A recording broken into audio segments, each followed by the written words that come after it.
Bakit nga ba binantayan ni Mr. Energizer si Idol Mantilla?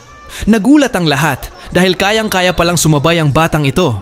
Ipinakita niya ang kanyang galing sa tira. Sunod-sunod ang pasok. Parang walang kaba. Kahit maliit, ibang klase ang tapang at kumpiyansa. Isang tunay na small but terrible. Hindi mo po pwedeng maliitin dahil kayang makipagsabayan sa kahit sino sa court. Tingnan natin